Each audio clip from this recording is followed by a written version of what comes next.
Hey guys, today I'll be showing you another restoration project I just finished up here. And this video is for Robert, who owns this really nice Memorymoog Plus.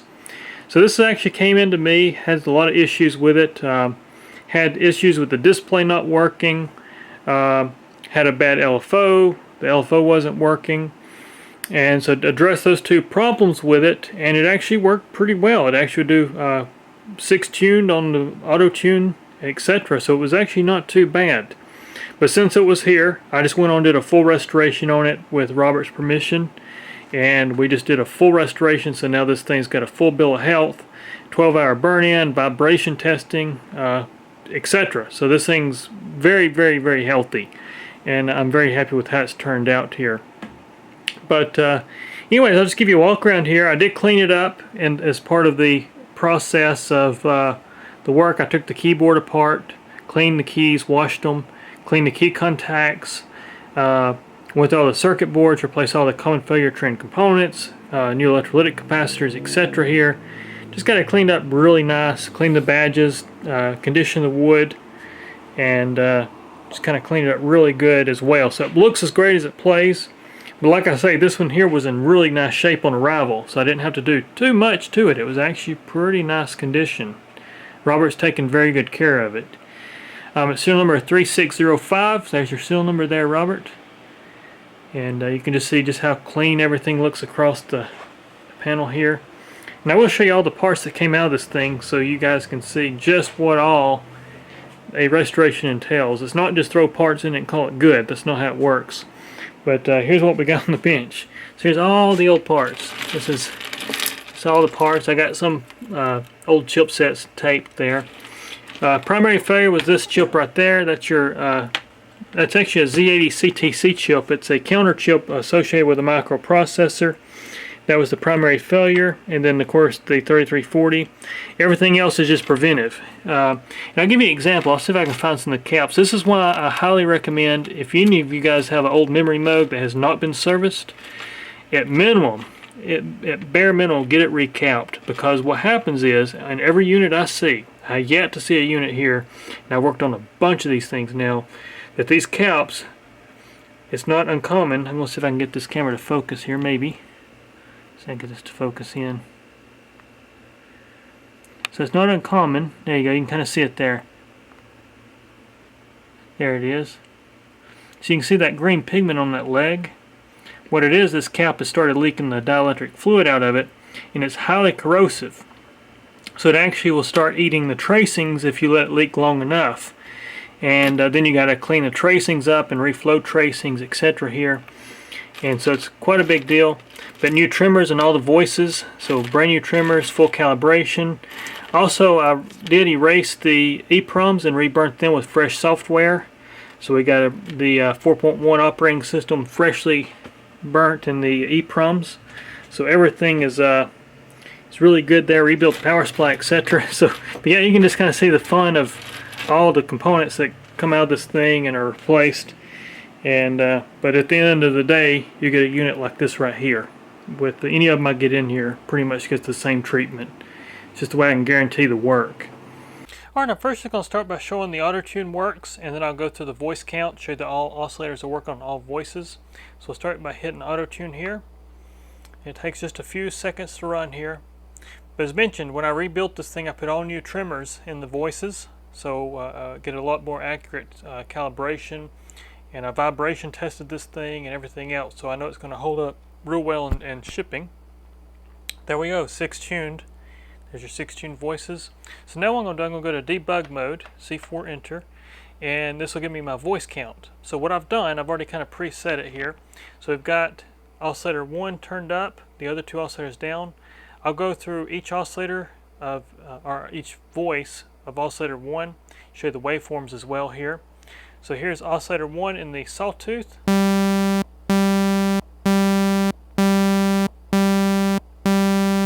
There's all 6 voices of your sawtooth.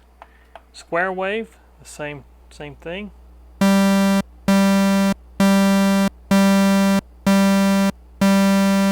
So there's all 6 oscillators there.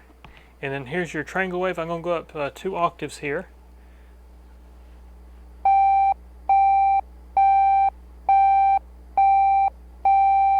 Yeah, sometimes that triangular wave's hard to hear in the lower registry. So that's your oscillator 1. We'll turn it down. Here's oscillator 2. We'll turn it up. Same thing. We'll start with the sawtooth here.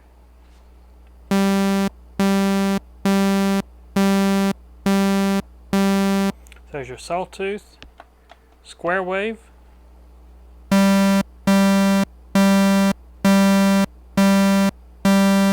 So there's the square wave, and then here's your triangular wave up 2 octaves.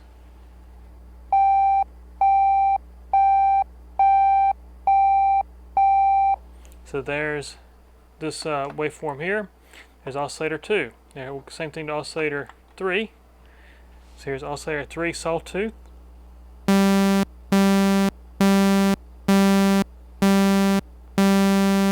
you can hear. Square wave.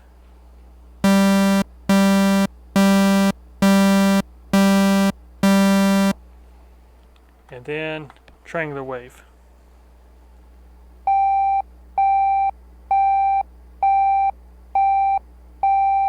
There they are. And then we can combine them all back together. You can hear just how great they sound against each other.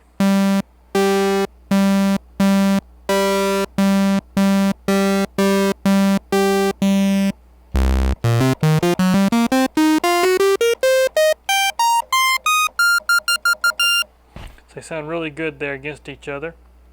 But let me put the camera on the tripod and I'll walk you through the other functions here. Alright, now since you've heard the oscillators to the voice count and the auto tune, etc. here, I'm now going to show you that the filters work. So I've got the filter set up to self-oscillate. I got the oscillators turned down in the mix. So I'm going to step to the voices. Now filters are never exact in these things because there's a thermal relation, just like on a Memorymoog. As you close these things up, the thermal accuracy does change of these filters a little bit. So they do get a little bit different from each other, but it kind of adds character to the Memorymoog. So as we step through the filters, you can hear that very close. We can play it.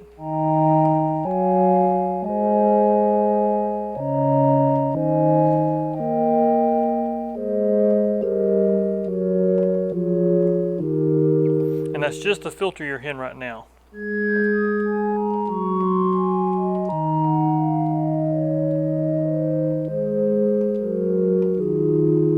And once again, the nice thing about the Memorymoog is they stuck with the transistor ladder, and it's actually a discrete circuit, so it's actually made up of individual transistors.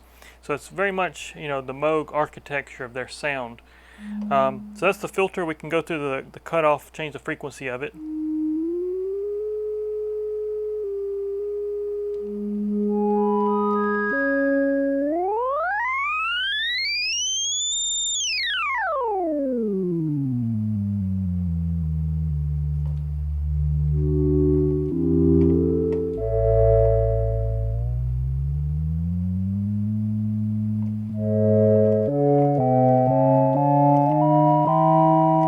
So anyways, you can hear the filter, how it works. You can turn tracking off just like on the Memorymoog, so this is going to be a fixed frequency. As you can see, we can turn on half track.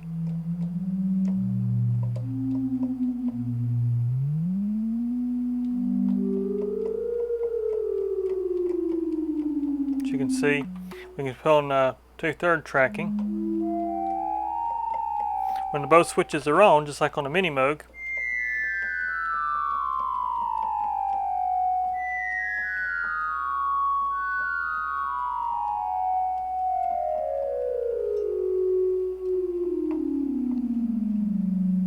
so as you can hear, that may be hard to hear on the camera.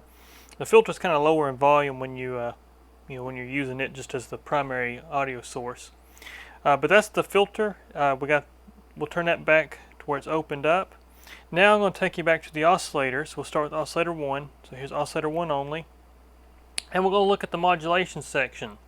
So looking at oscillator 1, you've got in your LFO section, you've got frequency modulation of oscillator 1, frequency modulation of oscillator 2, frequency modulation of oscillator 3, and then you got pulse widths for all 3 oscillators. And then as well as a filter control, so you can modulate your filter, which I'm going to show you the filter even though we just closed it up here. Let me close it back up. So here it is going to be modulated by the LFO.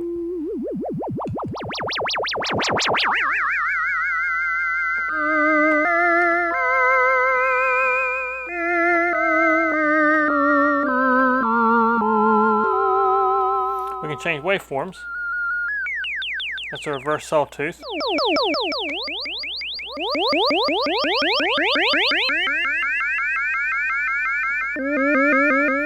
Square wave.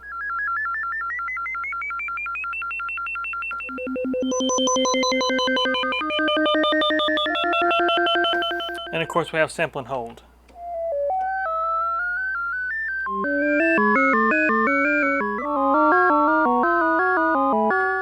As you can hear.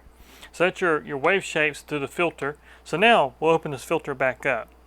And then we'll go to oscillator 1 only. Here's oscillator 1. Now we'll engage the frequency modulation of oscillator 1.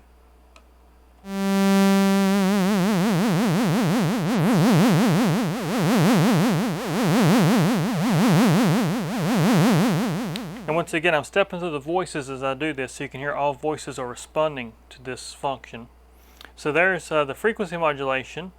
We have frequency modulation of oscillator 2, so we'll bring up oscillator 2. So here's frequency modulation of oscillator 2.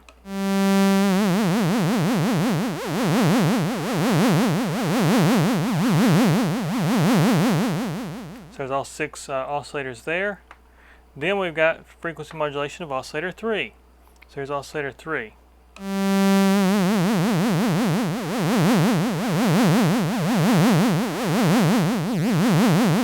And there they are. Now we'll go back here to oscillator 1. Here's the pulse width. So what we'll do is change our waveform from sawtooth to a square wave. I'm actually going to do that for all 3 oscillators. So here's oscillator 1. We'll go here and put that into pulse width modulation.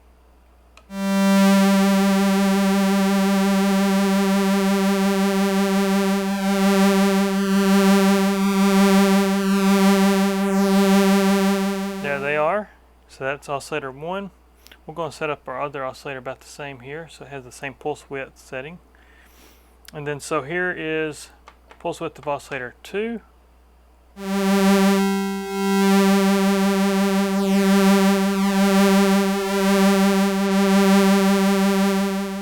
Here's pulse width of oscillator 2, and then here's oscillator 3.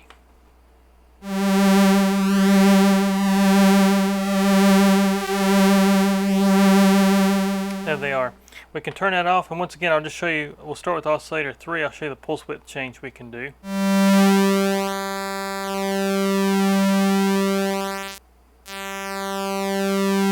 can go to 0 pulse width, go back to 50% duty cycle there. So there's oscillator 3, here's oscillator 2.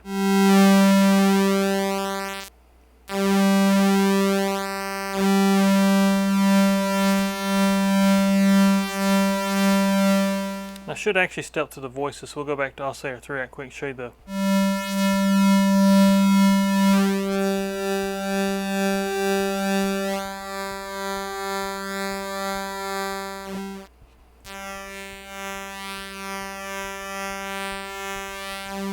So there's your pulse widths of oscillator 3 going through the voices, the voice count. Same thing for oscillator 2, so we'll go through the voice count as well here.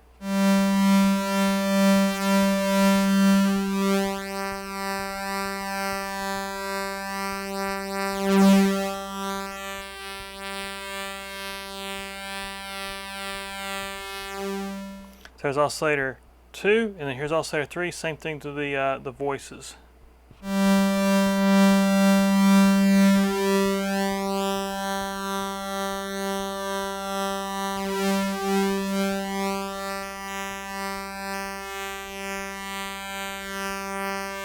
So you can hear how even all those pulse widths are across the voices there as well.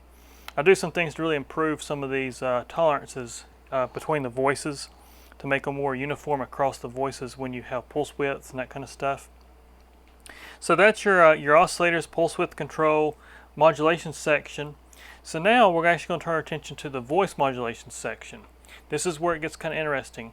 In the voice modulation section, for those that aren't familiar with the Memorymoog, you can think of this kind of like what you found on the Prophet 5, the polymod section. The only difference is this is a much more advanced design in the Memorymoog.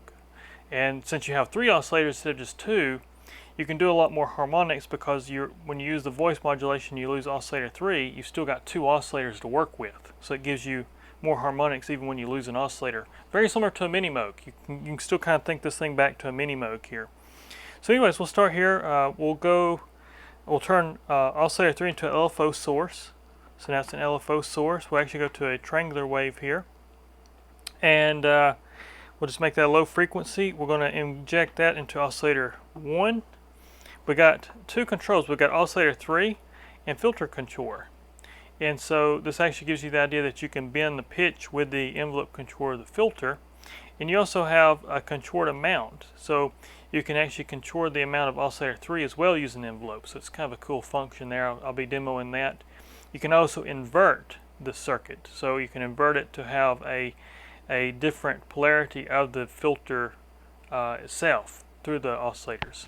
So we'll start with oscillator 1 first, frequency of oscillator 1. So right now you can hear just a...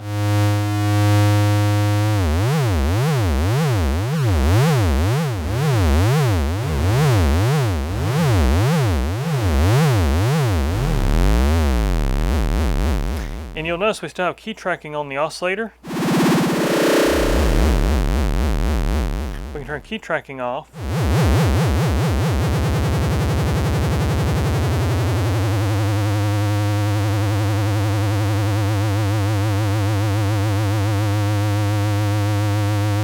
Set just a little bit of amount.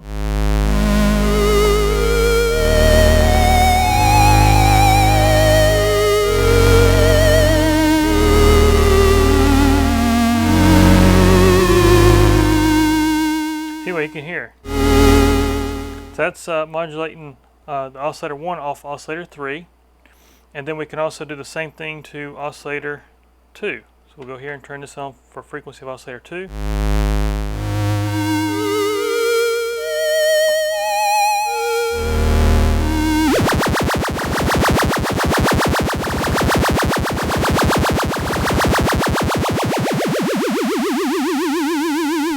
And once again, if you change your waveforms at oscillator 3, it's going to change the waveforms you hear on your oscillator 2. And of course, you can mix waveforms.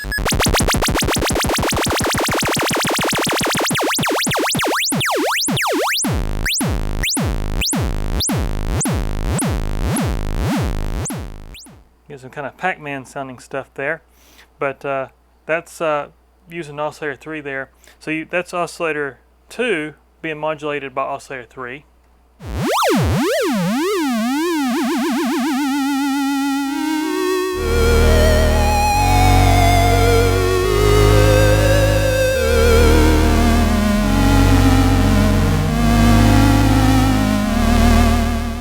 So that's your oscillators. Then we got the pulse width. Once again, just like in the modulation section, we can do the pulse widths of oscillator 1. So turn on the pulse width here.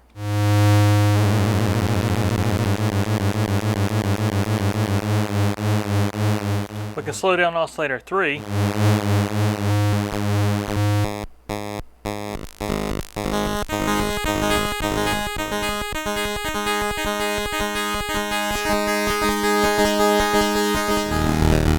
And once again, because you're using all 3 of oscillator 3s, they're all out of phase with each other. So that's when you get that kind of cool.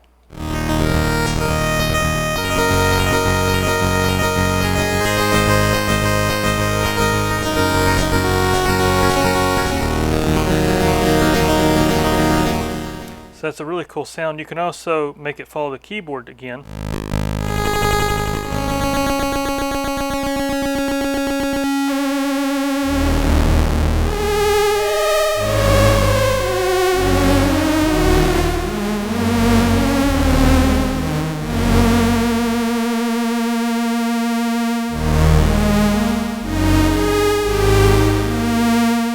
So anyways, that's it being controlled by the oscillator 3. We'll turn on oscillator 1, go back to oscillator 2, and I'll show you the pulse width is controllable for oscillator 2 as well.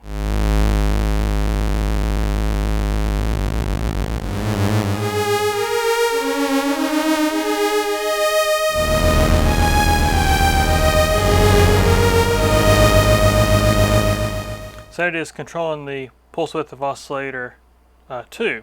This really comes in handy when we get into another function of it. But we can also modulate the filter the same way as earlier. So we'll close the filter up here. I'll leave oscillator 2 on.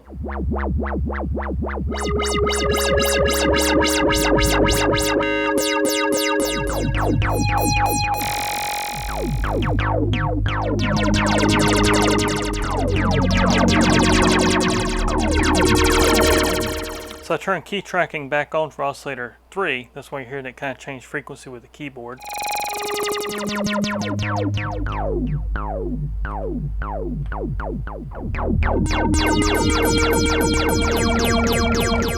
So now we get into some more fun stuff. So going back to pulse width, or actually I'll show you the oscillator first. We got to go back to the frequency. I got to show you the filter contour here. So here's oscillator 1 only with the filter contour.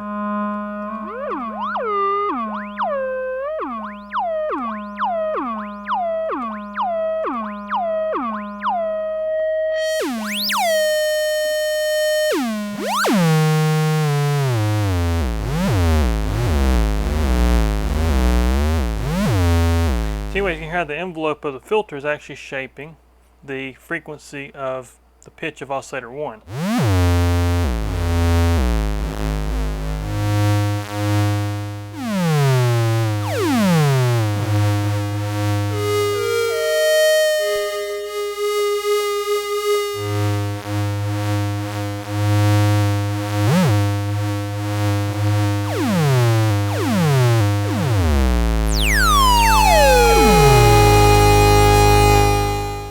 So that's the envelope of the filter controlling the pitch of oscillator 1. Same thing for oscillator 2.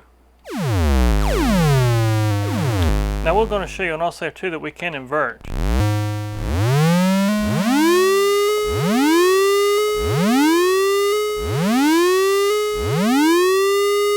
So that's it going through the oscillators there. That's the invert button. It inverts that envelope. We also have this control right here, which is really nice, and that's actually contoured oscillator 3 amount. So if we turn this down and we actually set up a frequency again for oscillator 3, we'll modulate oscillator 2. Go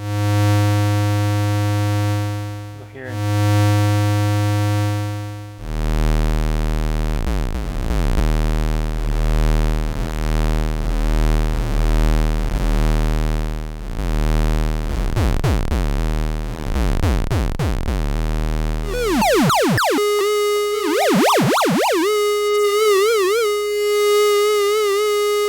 you get some really nice delayed modulation.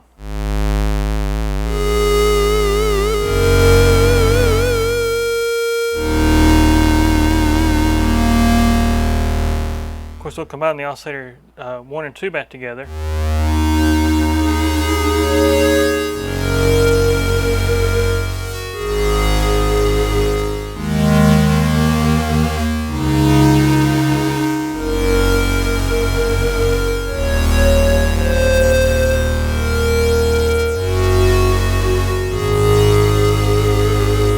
So you get something like that. You can hear it actually delays the amount of oscillator 3 based off your filter contour. So it's a really handy feature there. But this also comes really in handy for a particular sound I like to build where I actually control the pulse width. So I can give an oscillator delayed input. So if we go here, we'll go here and actually just go.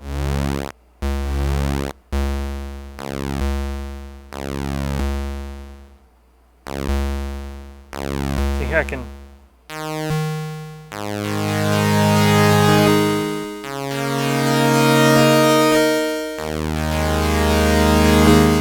See something like that. Now we'll actually combine that with the LFO section, give us a modulation for oscillator 2.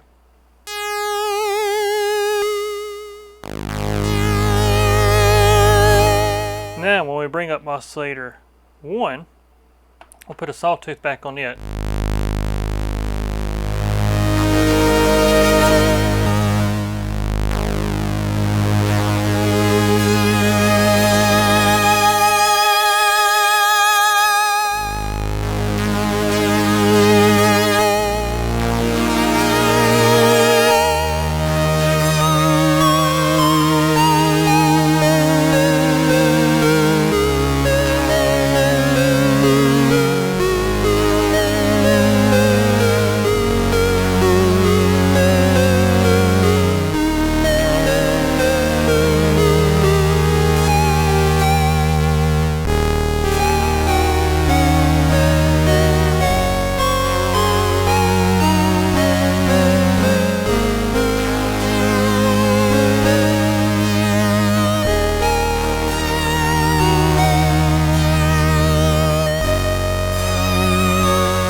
anyways, you hear how that sounds. Just a really cool effect. So you can get a delay of an oscillator output, pretty much, by setting your pulse width so it's a 0 pulse width and it comes in, and then you've got that nice oscillator behind oscillator 1. So it works pretty well there. That's an example. Once again, though, we can get to frequency modulation with this thing as well. And that's the other cool thing about the voice mod section. So we'll actually use the filter here. I'll close the filter up. We're going to go here, and I'm just going to set the oscillator 3 back to an audio source. Next, let me set the frequency back here because I should be 48. And if you ever want to just center these without having to sit here and turn them, you can hit C5 enter, and that's going to frequency center your fine-tune, detune pots for oscillator 2 and 3. So now you can hear we got an oscillator again. So now we're going to bring up the oscillator 3. Now we're going to have L-film synthesis.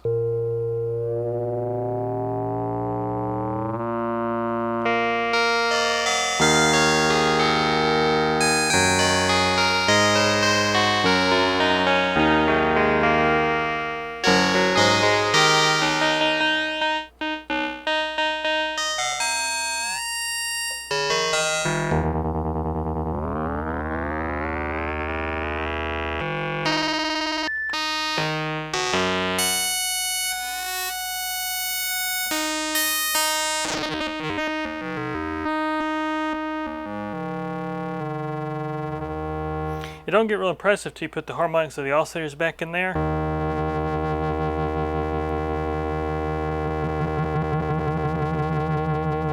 And what you're hearing there, you're hearing us modulate oscillator 2 still.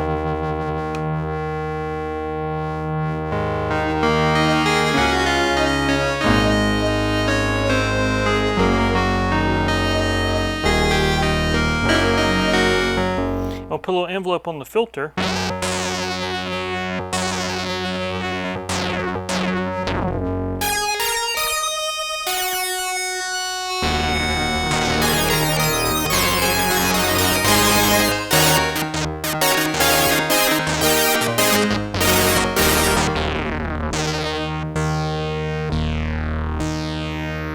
What I also like to do sometimes too, just another technique of audio, is I actually set oscillator 3 to a 5th.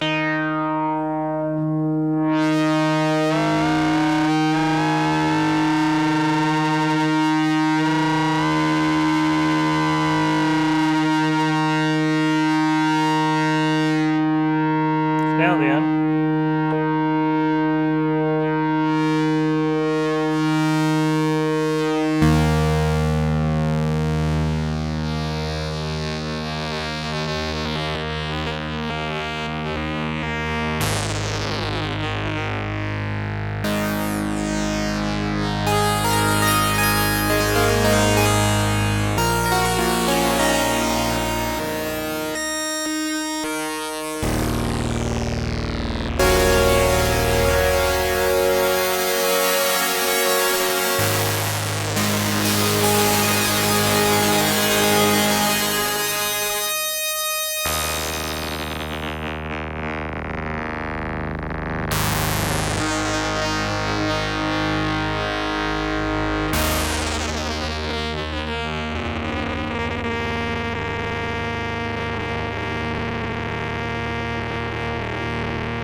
anyways, you can just hear some techniques of the FM synthesis kind of stuff there.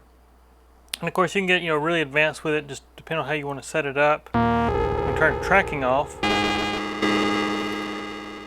We can kind of make the Memorymoog talk kind of like we do the Minimoog.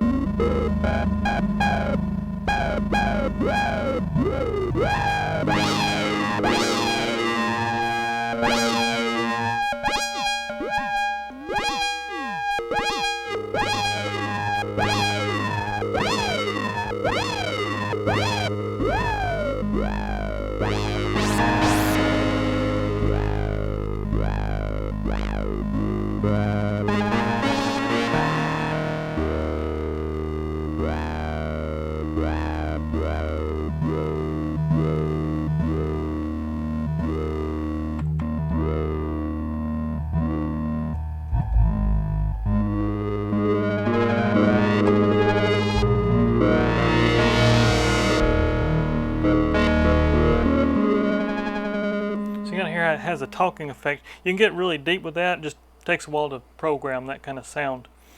Polyphonic, it's a little harder to get that tone because you do have so many harmonics. Where a monophonic synth, you know, just focus on one filter, one set of oscillators, etc. But it is a great sound. There is some presets in here that has that talking effect as well. Alright, now since we've gone over the voice modulation section, I've actually set it up. I'm going to show you the filter contour as well as the loudness contour. So I can go over these for you real quick. And so we'll just start here with the filter first. I got the oscillators turned down. Here's our filter. I got everything set to 0. You're here just going to click. As you can hear. I'll bring up our decay.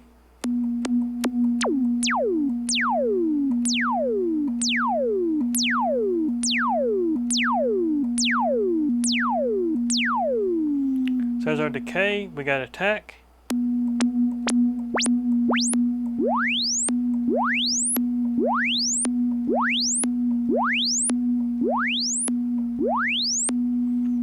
So there's our attack, and then we've also got sustain level. So that sets, just like a Memorymoog, that sets how low the decay is actually going to go in the threshold.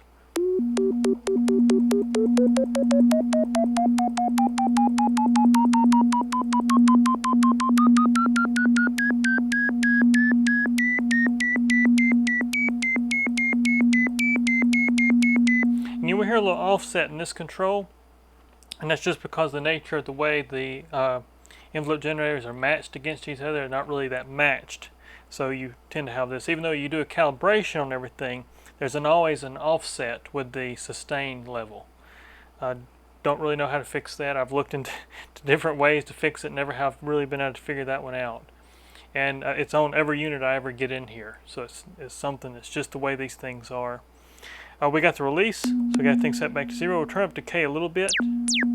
So get us a decay set. So you can hear it says off note, it goes to 0. We'll set a little release time.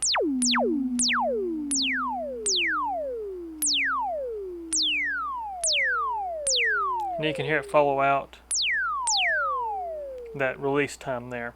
So that's your loudness, your filter contour. Now we'll open the filter back up. We'll go to an oscillator here, or oscillators. We're just going to combine the oscillators back here real quick. So here's the oscillators mixed back in. So now we're going to set our loudness contour, everything to 0. So it's going to be just a click. As you can hear, we'll bring up our decay.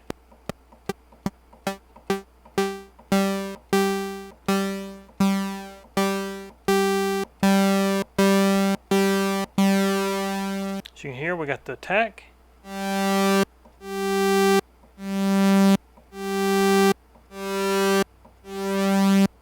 So there's our attack, and then we got our sustain level. Same thing, it sets how low decay goes. Allows you to get this kind of percussive kind of.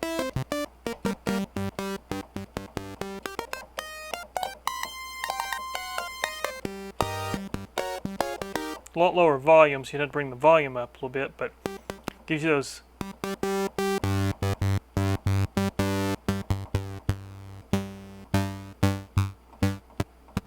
You can combine it with the decay.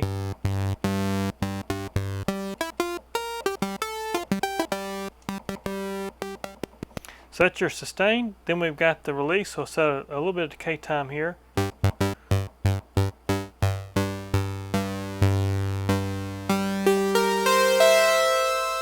So you can hear our release time there. So there's our release. Now we get into some other functions of this unit as far as what the envelopes offer. So you've got one control that's called unconditional contour, which is really nice. So what it's going to do is it's going to follow out the contour envelope, ADSR, even when you release a note. So you don't have to sit and hold in a note and it follow out. Really nice feature, especially in a polysynth. So I'm actually going to close the filter back up. We'll put the filter on here. I'm going to set something up for the filter as well. I'm just going to show you how this sounds. So if we do something like this right here, play a key, you can actually follow out.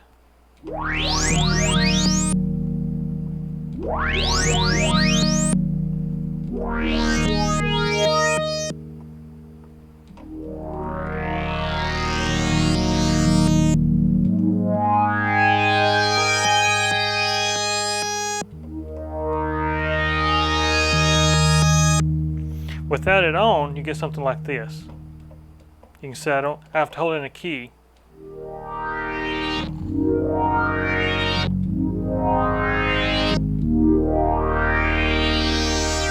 So that's an example of what it does for you.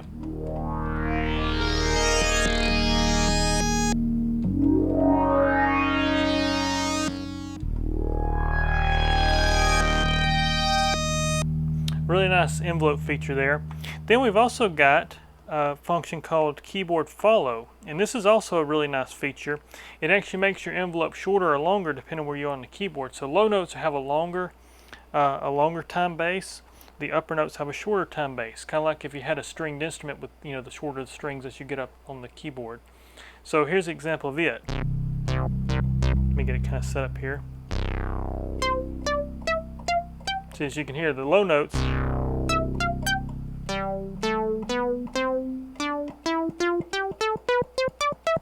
the decay gets shorter as I go up the keyboard. As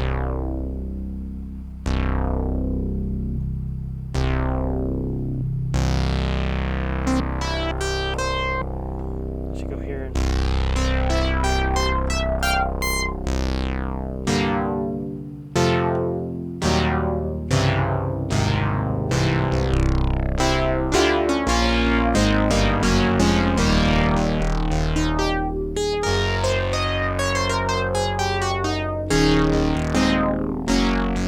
and here it is without the key follow.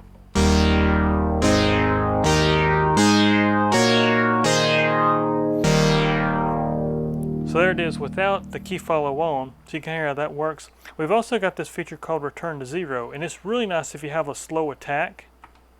So we'll set up a slow attack here, and as I play and I hit a key, it's going to reset, or not really reset, but it will reset. It'll reset the attack back to zero.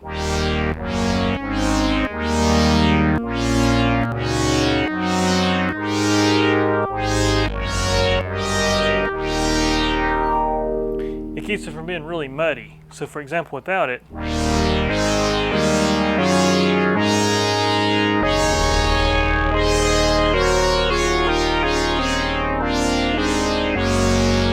with it,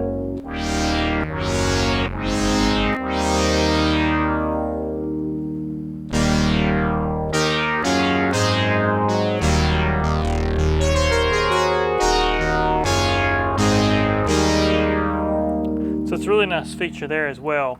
So it just sets your envelopes back to zero every time you release the notes and hit them again. So really nice. Kind of think of it like the articulation switch on the Opus 3 as far as what it does for you. And a polysynth, that's a really handy feature along with the unconditional contour. Really nice. We've got another button called release. This is like the decay switch on the Memorymoog. So now we have release time. Turn that off.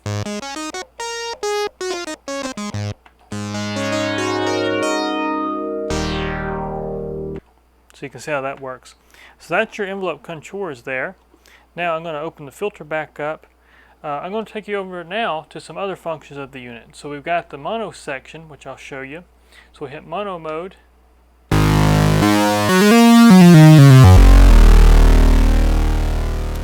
Of course, you can hear this thing's got plenty of power.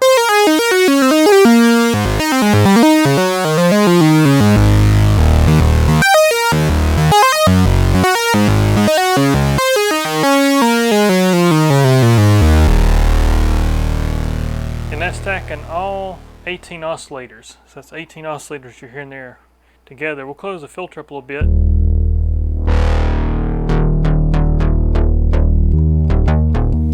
So I'll show you a few functions of the mono section. So we have a multi-trigger function. So we can hit this and that's going to multi-trigger.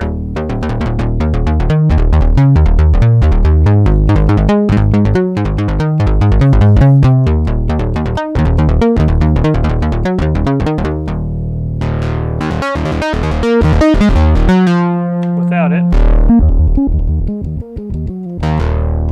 So there's that. You have this keyboard out button as well, and what that's for your external keyboard circuit. It has the same kind of setup like a Polymoog, where you can plug a Memorymoog into this thing and control it using the keyboard. So it's got the same kind of functionality. It's the Moog Open Interface is the system they called it.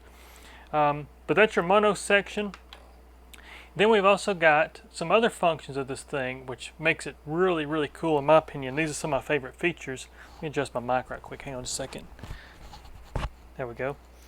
So we got some other functions that's really nice. So the keyboard mode is what really sets this thing apart from a lot of synthesizers. So most synthesizers are just cyclic, meaning you hit a key and it cycles the voices in a sequential order or an order, you know, based off the programming. This one has different modes. So you can go cyclic, which is going to cycle the voices like you already heard me do. That's where I'm stepping these voices so I can do a voice count as I'm showing you these pieces. We have memory cycle, which is actually where it's going to hold a certain number of voices per the octave so you don't have a bunch of jumping around. Really handy when you're playing with the polyphonic glide circuit. We've got the reset mode. This is probably one of my favorites modes because it still allows you to play it like a monophonic synthesizer. It's going to keep one voice with the key. As you reset the one key, it will follow that one voice with that key reset, so it makes it really playable. Then you've got memory reset, which is just like the memory cyclic mode, where it's going to keep a group of voices per the octave so you don't have a bunch of jumping around. Once again, it's really handy when you're using the glide circuit. So if we go here, I'm going to go to reset mode. We'll turn the glide on. So here's the polyphonic glide. Let me get me a long.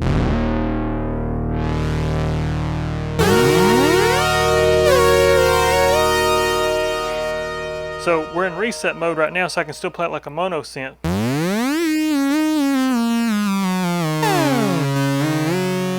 But if I hit two keys, it's going to jump in a voice.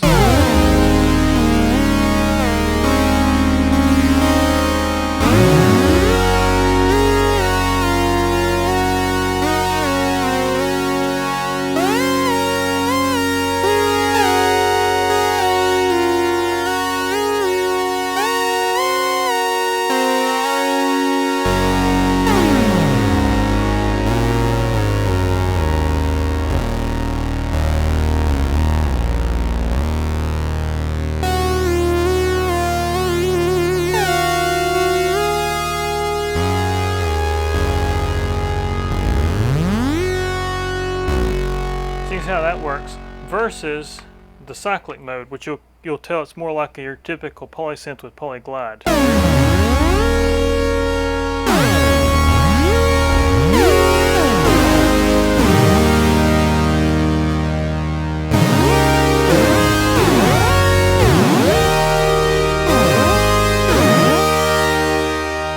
can hear a lot of jumping around. You can hear a lot of jumping around between the voices, and then you got memory reset, which is really nice.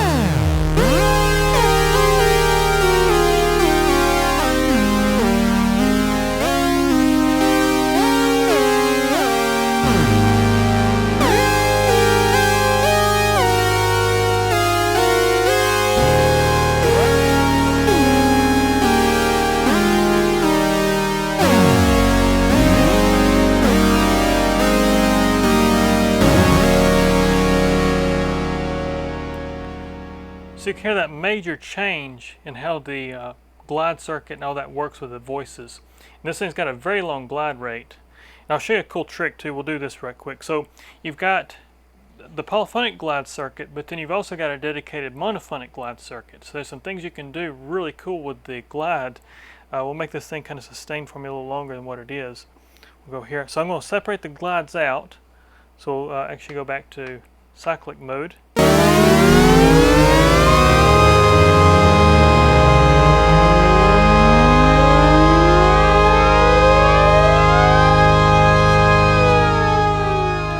There's our glides. You can hear one key going down, I hit it. So we're going to hit mono mode, we're going to hit a key and it's going to pull all those polyphonic glide circuits to 0, and then the monophonic glide will take over. It sounds like this right here.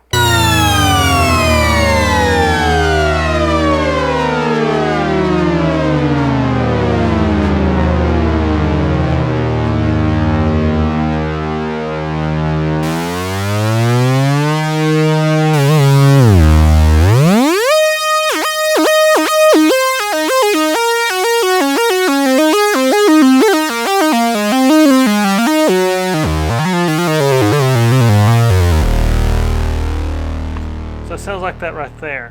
So a really cool kind of glide circuit effect. We've got our arpeggiator, so we'll go here. I turn the mono synth off.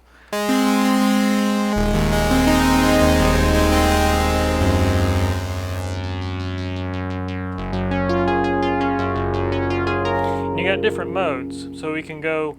Probably one of my favorites is let's see which one it is. We'll go, yeah, last note played and unlatched. If I let off a key, we can do that. We can also go latched. So if we do something like this,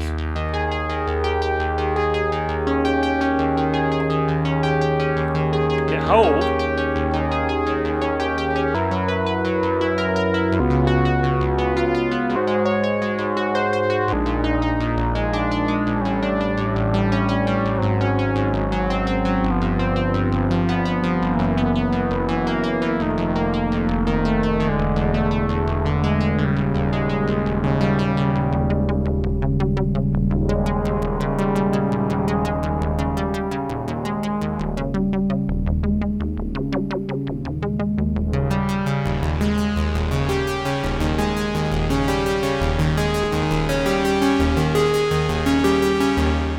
so anyways, you can hear, so that's your arpeggiator section.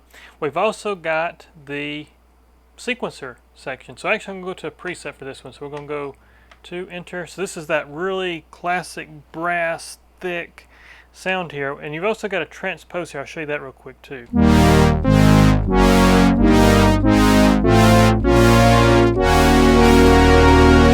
So we can transpose the keyboard down an octave, or not really transpose, but it's just it just offsets the octave. As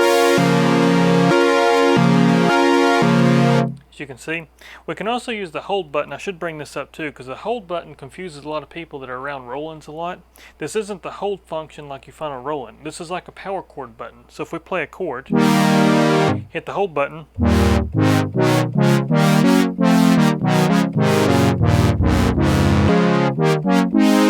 so you can see it actually works like a power chord button, not a hold like in the form of a Roland synthesizer where it's actually just holding the envelope. So there's that. Your pitch wheel works.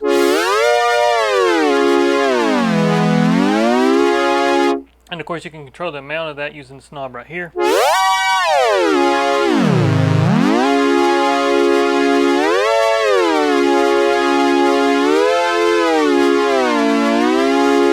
And same thing with modulation. So the modulation has a really cool knob here because it allows you to actually program a modulation amount without having to remember where your mod wheel is. So for example, we still have the mod wheel with this set to 0, as you can see. But if we want to, let's say that we want to have a modulation on this thing and save it, we can set this knob right here.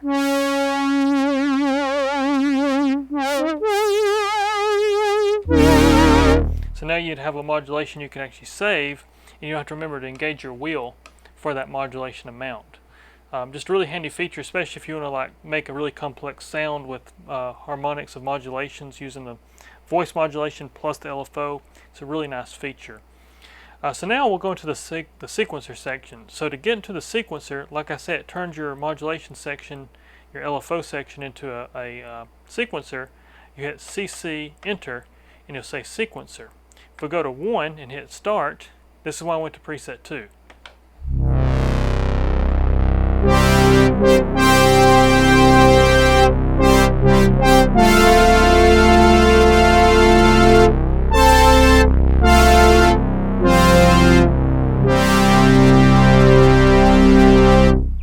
So as you can hear, it's got plenty of power.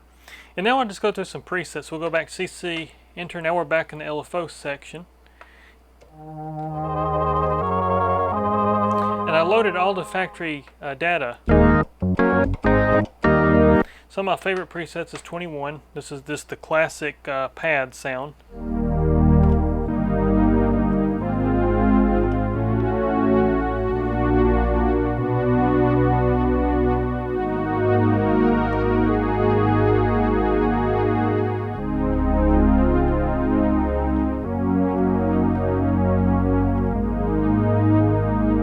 This is another one of those where I like to use the reset mode. It's a memory cycle. Right now we'll go to memory reset, put a little glide on this, and this just sounds really great.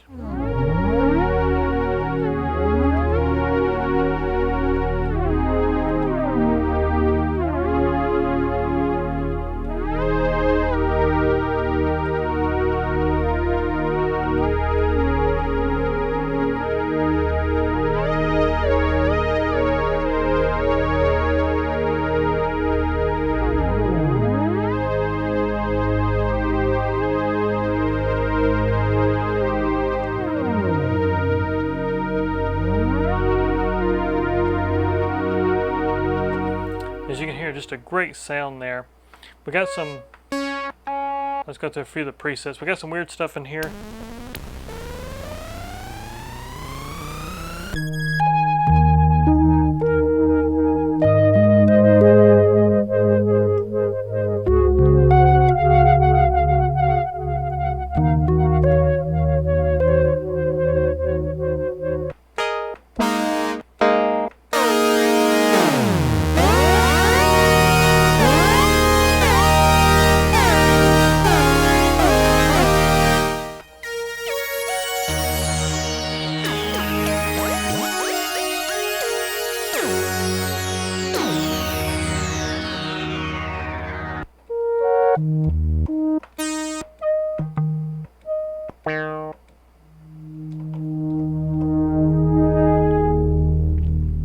And there's an example of a preset with the unconditional contour.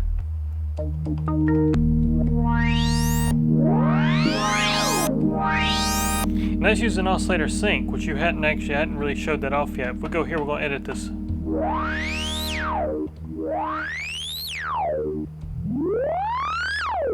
So there's your modulation oscillator sync. So without it,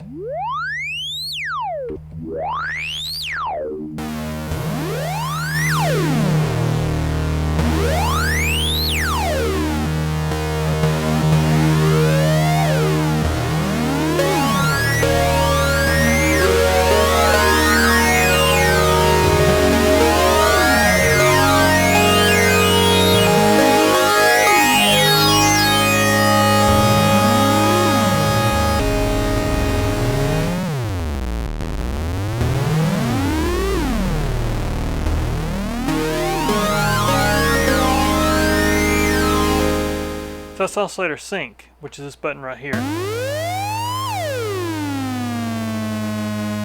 Here without it there. So that's 40, here's 41.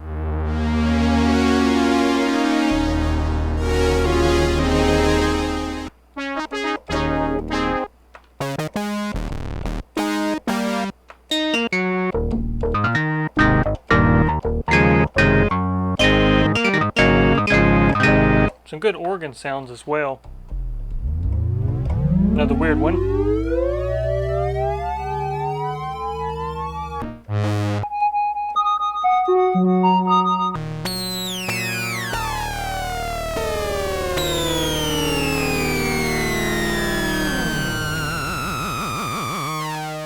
Another example of oscillator sync there.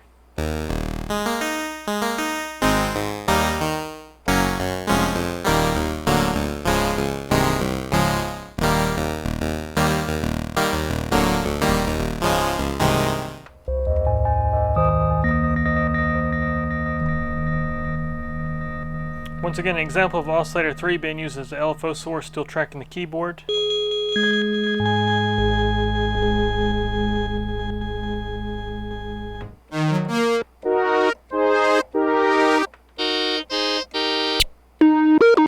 There's a mono synth patch.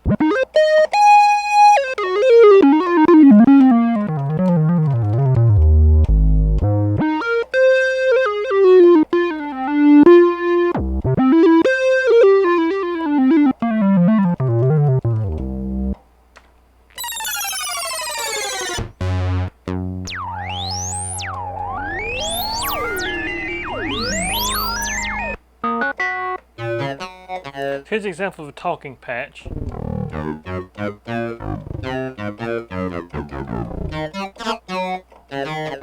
Using the FM synthesis kind of technique I showed you earlier.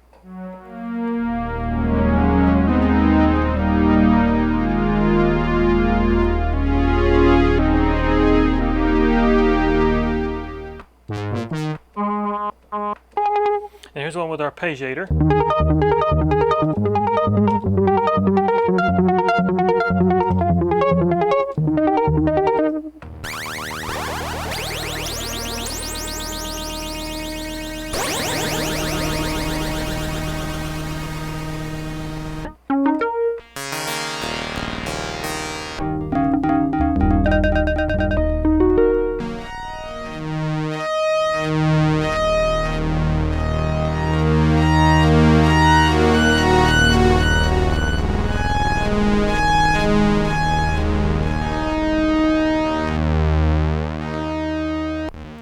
That's one using an example of the return to zero, unconditional control, and keyboard follow, all in that one preset.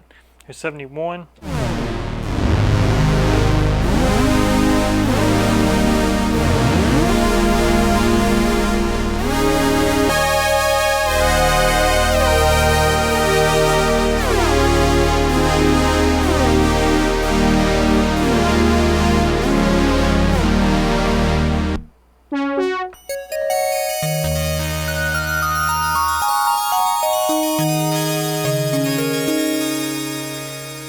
And this is exactly the technique I was talking about earlier, where you use a pulse width through the voice modulation to create a offset oscillator intro.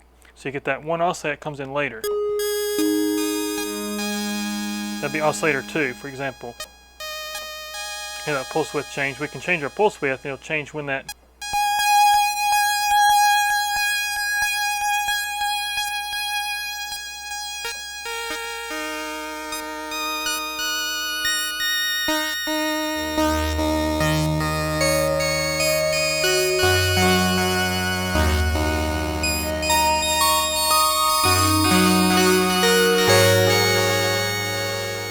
And of course you can edit these presets in any way you'd want. You can turn up your attack.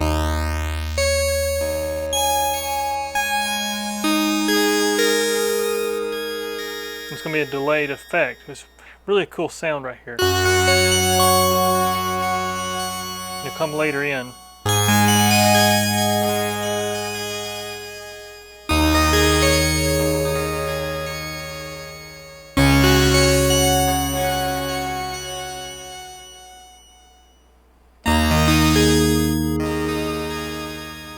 Just a cool kind of example there of editing a preset.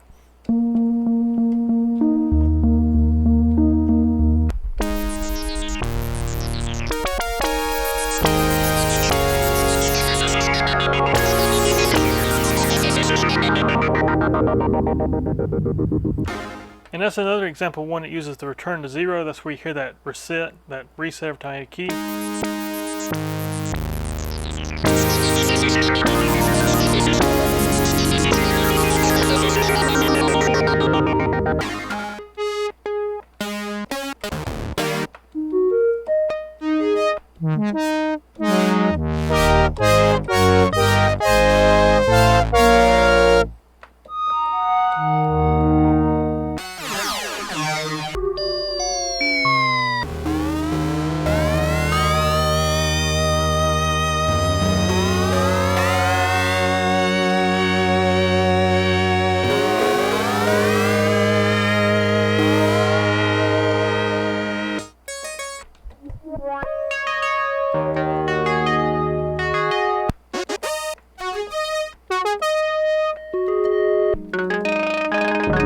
Has a really fast, it uses the LFO as the arpeggiator clock.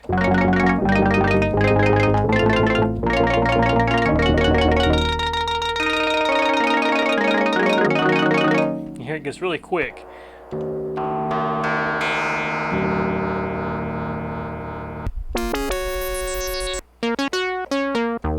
Now 97 is a preset I actually like to put in mono mode. It's a really nice kind of Memorymoog bass.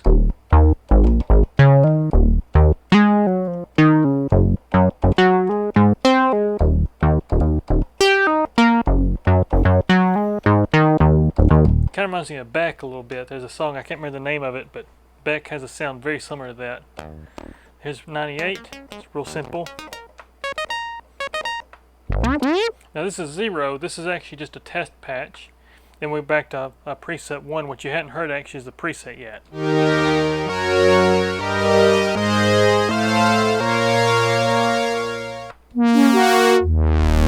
Now we're back at preset 2. So it's just a few presets there. But anyways, Robert, I just want to thank you for giving me the opportunity to work on your Memorymoog for you, bring it back to life in a good full health for you. And all you guys that watch my videos, appreciate you guys watching, and there'll be more here to come here very soon. Take care.